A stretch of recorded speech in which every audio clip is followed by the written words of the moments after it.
There's been an ongoing debate in the educational system over who's writing the stories of American history and how those stories shape the views of our nation's children. Many historians and educators say they're concerned about revisionism and the whitewashing of history and its direct ties to systemic racism. Paula Tutman assembled a group of experts to start the discussion on changes needed and how history is taught in our school system.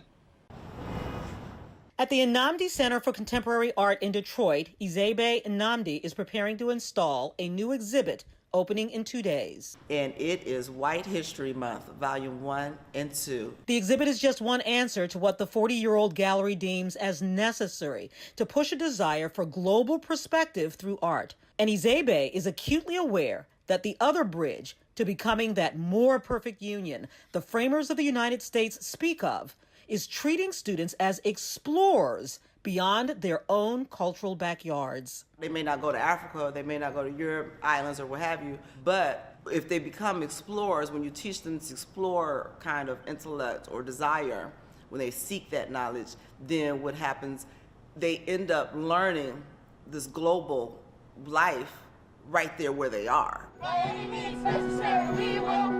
How do you solve a problem called systemic racism?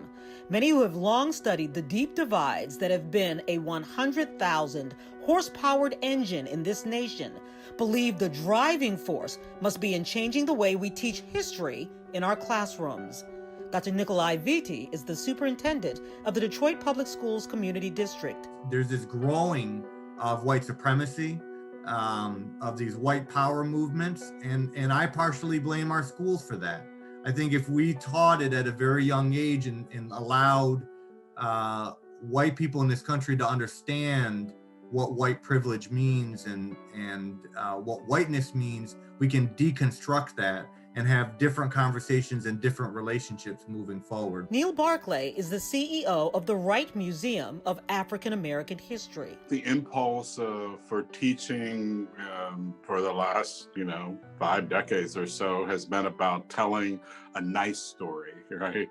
About the American dream, about American values, and trying to spin everything so that everybody made nice. Thanksgiving with the Pilgrims and the Indians was such a lovely story, wasn't it? But what has happened because of that is that people have grown up not understanding the reality and the real story of what was happening at various times in our history. Professor Erin Dwyer is with the Department of History at Oakland University, and she says incorporating that one chapter on slavery and Martin Luther King Jr. and perhaps Harriet Tubman, since the movie came out, is simply a shortchange of the rich good and bad that built this nation. And it has given cover to a legacy that continues to shape the United States. People, and white people in particular, have to be willing to sit with discomfort in discussions about race relations and the history of racism in America, and how that has allowed systemic racism to accrue over centuries. Its roots, are linked to slavery, that have perpetuated the history of this country, from politics to job opportunities to incarceration to police brutality. It's all linked to that. Hands up! Get up, get in the car. Mama! Get up and get in the car right. This may be a lot of things, this moment we're living through, but it is definitely not about Black lives. And remember that when they come for you, and at this rate they will.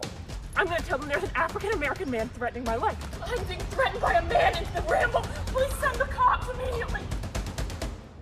And unless you teach it directly, even if it's uncomfortable, even if you have to look at yourself and look at your family differently, that's the only way we're going to get to the other side of racism in this country. Which brings us to why there must be an expansion of history taught at the beginning of learning and throughout education.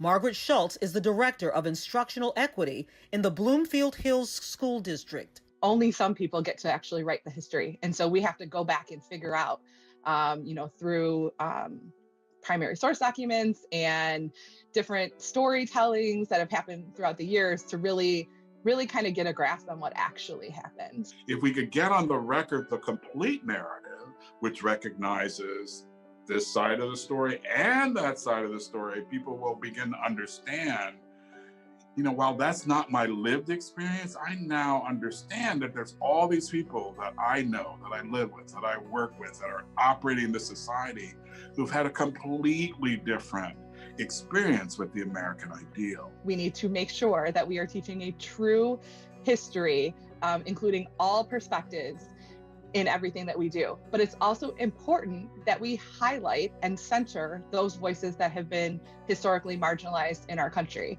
and in many ways erased or looked over for centuries. And I see this as an issue with women's history as well, that there can often be a sense of adding in kind of history as an additive. We'll sprinkle in a little African-American history as a treat, instead of seeing that it's at the core of American history. Because when children can see themselves, as well as people who do not look like them, as part of their history, it becomes just history. Usually when you are having difficulty accepting others, they're actually shining something back on you about you. When you're able to start accepting those differences, you start accepting your differences. So here's your pop quiz. Who's Selma Burke, and what is the name of the man who invented the gas mask as well as the street light? Here's your answer. It's not in this book. Now, there are districts like Detroit and Bloomfield Hills changing the way they're teaching history, including more diverse stories with different ethnicities and their contributions. But the challenge is for that to happen in districts where there is less ethnic diversity, because that is where the full history is sorely needed. Back to you.